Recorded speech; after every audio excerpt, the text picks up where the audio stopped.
In what ways are you currently living your purpose? How did you find your tribe? In what ways do you treat yourself with love, value, and respect? What does it really mean to have peace and joy and freedom, particularly when you are a striver or an overachiever? Would you consider yourself to be a high achieving person? Meaning, are you always striving to be better, stronger, smarter, faster, more of everything? I work with a ton of highly successful individuals who, on the outside, appear to have lives that anyone would envy. But on the inside, if they're being very honest with me and themselves, they often admit that they feel empty, bored, lonely, depressed, anxious. And despite all of their years of hard work and achievement in both personal and professional lives, they still don't feel quite enough. These individuals also believe that if they don't feel enough, the solution is to just keep trying harder. Well, if $1 million didn't make me happy, then 10 million surely will. So I just need to keep at it. And we all know that saying about doing the same thing over and over and expecting different results is the definition of insanity. Today, we're going to talk about how striving and achieving and making it our whole purpose to acquire things may look good on the outside, but truly does not bring us the peace, joy, and happiness that we're all looking for. Hi, if you're new here, my name is Dr. Laurie Bruce. I'm a clinical psychologist and mindfulness coach and host of the podcast From Both Sides of the Couch. Today, we're diving into the topic of what does it really mean to have peace and joy and freedom, particularly when you are a striver or an overachiever. How do you think you became an overachiever in the first place? For many of us, becoming an overachiever started in our childhoods. Most likely, we were rewarded in some way for all of our efforts. Think back to the situations in your life where you worked the hardest. Maybe you were very driven in sports, and so it was really important for you to be the best pitcher or runner or swimmer. Maybe being popular and having friends was really important to you. And so you put a lot of energy and effort into belonging to that in crowd. Or maybe, like me, you put a lot of effort into your academics, believing that 4.0 was surely going to be the path towards your peace and happiness. If you did well in sports, quite likely you were highly rewarded by your teammates, your coaches, other parents, and you might literally have been cheered on from the sidelines. If being popular and having friends was really important to you, then you probably had lots of positive messages from all of these friends that you had in your life.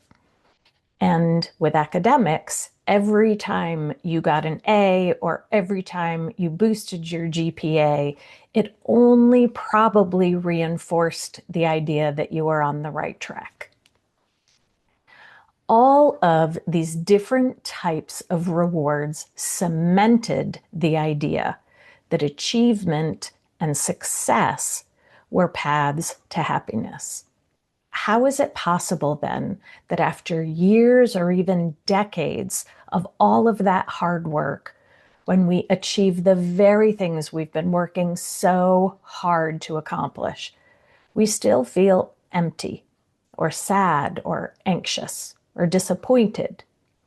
It reminds me of the book by Rabbi Kushner, When All You've Ever Wanted Isn't Enough.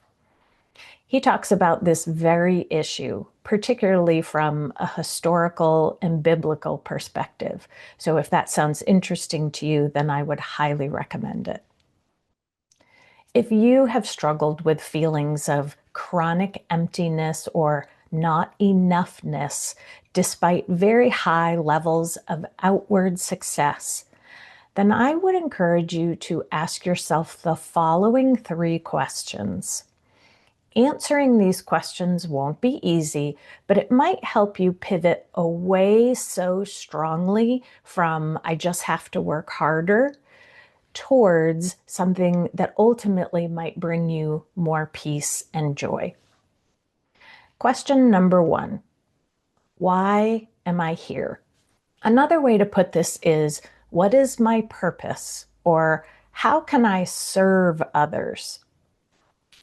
My personal belief is that every single person on this planet has a way that they can help others, and service is a core value of mine. I believe that we all feel good when we know that we're doing good, either for an individual, a friend, a family member, or for society as a whole. As you reflect on this question, I want you to know that there are no rights and there are no wrongs. Remember, there are no shoulds. We are simply getting curious about these questions. Your purpose also doesn't have to be something huge. Your purpose could be, I am here to share kindness with others, or I am here to educate others, or maybe even I am here to build things that others need. If you struggle to answer this question, ask yourself, what are my strengths? What are my values? What is important to me in my life? Also know that your purpose can change over the years as you've grown and learned and had more experiences. Maybe we also don't just have one purpose, maybe we have lots of purposes. Maybe we have multiple purposes that ebb and flow over the course of our lives. Remember to ask yourself this question with curiosity and not with judgment. Question number 2, do I belong? A second question to ask yourself is, to what extent do you connect with others and share a common goal with others? Do you prioritize your social connections? And do you feel you share a commonality with these connections? Remember that this is a different question than, do I have friends? You can have many friends, but still not feel like you belong. This is especially true if you have molded your true self into a person that other people might like, but it does not always feel authentic or like the real you. You can feel like you belong in a friend group, in a church or synagogue, a work team, or a volunteer group, a political or advocacy group. There are so many groups that we can feel like we are connected and we share a common value or goal. It doesn't have to be a large group. It really could be just you and one other person. Belonging means that you feel connected to others who know you as you really are, who accept you as you are, and where you share common beliefs and values in common. Question number 3, do I love, value, and respect myself? This is a big question.